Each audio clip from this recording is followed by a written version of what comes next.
Pemirsa, masih bersama saya Rahayu Jopar dan berikut kembali kami sampaikan berita Mataram hari ini. Banjir surut, warga di Lombok Barat bergotong royong singkirkan sampah dari permukiman. Dukung akses ekonomi, warga di Lombok Barat desak Pemda perbaiki jalan desa yang rusak.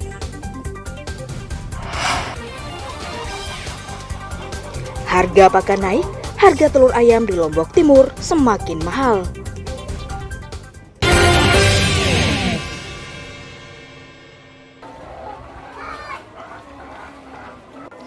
Kenaikan harga pakan ternak membuat harga telur di Kabupaten Lombok Timur semakin mahal usai Lebaran Idul Fitri.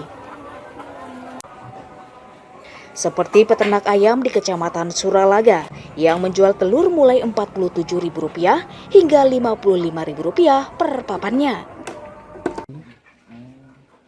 Harga tersebut naik mulai Rp4 hingga Rp6.000 seiring melonjaknya harga pakan yang semula Rp430.000 per karung berisi 50 kg menjadi Rp550.000. Meski telah menaikkan harga telur, namun peternak mengaku hanya mendapat keuntungan tipis karena terus naiknya harga pakan setiap minggu. Untuk menutupi biaya pembelian pakan, para peternak menjual telur pecah yang justru ramai dicari konsumen seharga Rp25.000 per 15 butir. Sekarang pakan itu harganya 511 per sak, bukan sekitar per saknya. Per sak. Per sak itu berarti 50 kilo. Oh, 50 kilo. Iya, 50 kilo.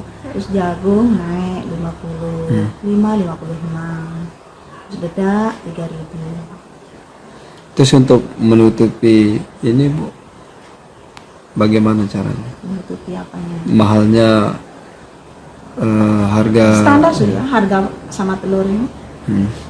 Standar sudah harganya. Oh, berarti sudah mencukupi memang itu, Bu, ya? Sudah. Para peternak berharap pemerintah daerah bisa mengontrol harga pakan ternak sehingga harga telur bisa dinormalkan kembali dan tidak memberatkan masyarakat.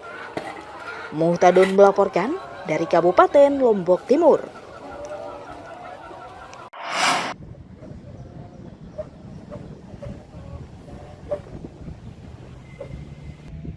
Puluhan petani garam di Dusun Kedome, Desa Ketapang, Kecamatan Keruak, Kabupaten Lombok Timur, kesulitan memproduksi garam akibat cuaca tak menentu. Kondisi tersebut terjadi sejak awal tahun lalu hingga menyebabkan stok garam di kalangan petani kosong. Cuaca buruk yang disertai hujan sepanjang tahun menyebabkan garam tidak bisa mengkristal dan tidak bisa dipanen, meskipun sudah disemai di tambak tempat pengolahan. Biasanya dalam setahun, para petani bisa memanen hingga 6 kali di lahan seluas 60 are dan menghasilkan puluhan ton setiap kali panen. Kosongnya stok garam di gudang petani lokal membuat harga garam melambung hingga Rp15.000 per kilogram karena harus didatangkan dari luar daerah. Biasa kendala kita apa sih sebenarnya, Pak? Hujan. Oh, hujan. Kalau saat ini, Pak, sudah berapa kali nih, Pak? Saat ini sudah bulan tak ada hujan. Oh, udah 2 bulan ya. Baru kita mulai.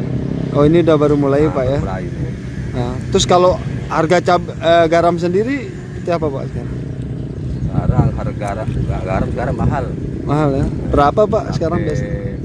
800 Per? satu karung. Oh, 1 karung 800.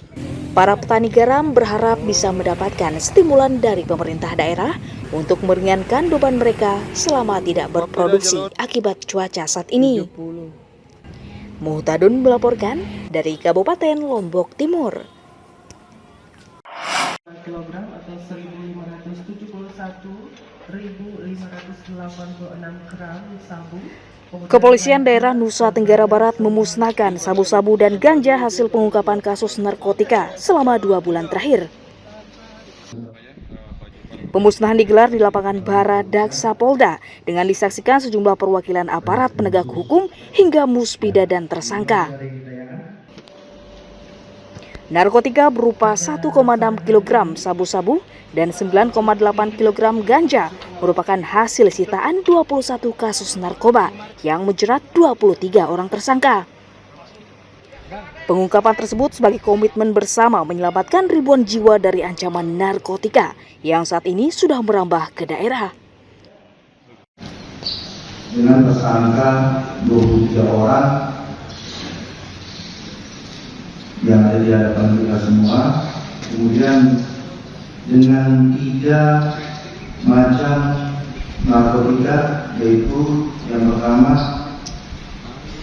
jenis sabu sebanyak 1,6 kg atau 1629,032 gram. Apabila kita asumsikan dari pengguna bahwasanya 1 gram itu digunakan oleh 4 orang. Ya, jadi perlu kami informasikan bahwa saat ini kita dari Direktorat Narkoba Polda NTB melaksanakan kegiatan pemusnahan hasil pengungkapan periode Maret hingga April 2023, di mana di sini telah terungkap sebanyak 21 kasus dengan jumlah tersangka sebanyak 23 orang. Dan barang bukti yang dimusnahkan saat ini adalah sabu seberat 1.629,032 gram atau sekitar 16,0 kilo. Operasi pemberantasan narkotika akan terus dilakukan Polda NTB bersinergi dengan seluruh aparat penegak hukum untuk meminimalisir peredaran narkoba di Nusa Tenggara Barat.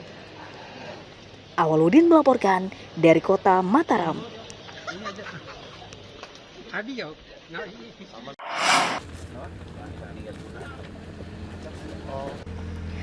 Bupati Lombok Tengah lalu Fathul Bahri menggelar sidak ke sejumlah rumah orang tua siswa calon penerima beasiswa kuliah dari pemerintah daerah. Di Desa Jago, Kecamatan Praya, Bupati bersama tim mengecek langsung satu persatu kondisi rumah siswa untuk memastikan beasiswa tepat sasaran. Ada hal-hal Sebanyak 19 orang calon penerima beasiswa jurusan kedokteran yang dinyatakan layak dan akan diverifikasi untuk memilih 10 orang saja. Anggaran beasiswa tersebut diambil Pemda dari zakat dan sedekah ASN yang dikeluarkan setiap bulannya. beasiswa kedokteran yang berasal anggarannya dari sodakoh para pegawai negeri. Para pegawai negeri di Lombok Tengah setiap bulannya bersodakoh Rp5.000 garis miring seikhlasnya. Dan itu terkumpul sekitar 100 juta per bulan. Nah, dari uang yang kita kumpulkan itu bisa mendapatkan kuota 10 orang.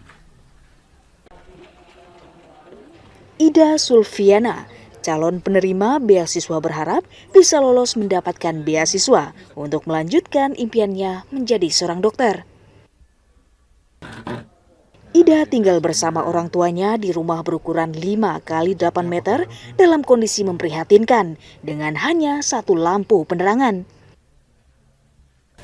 Senang bisa bahagiain orang tua, bisa bahagiain guru-guru semuanya. Ini hafal berapa juz? 30 juz ya? Dari umur berapa itu? Pas kelas 6, pas kelas aliyah. Oh, aliyah. Kemarin. Di mana aliyah? Di Nurul Quran.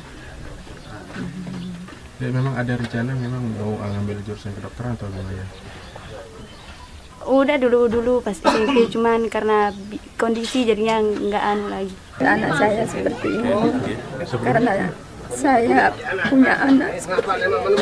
Masya Allah. Sebelumnya tidak menyangka ibu ya? Saya bisa bantu anak saya.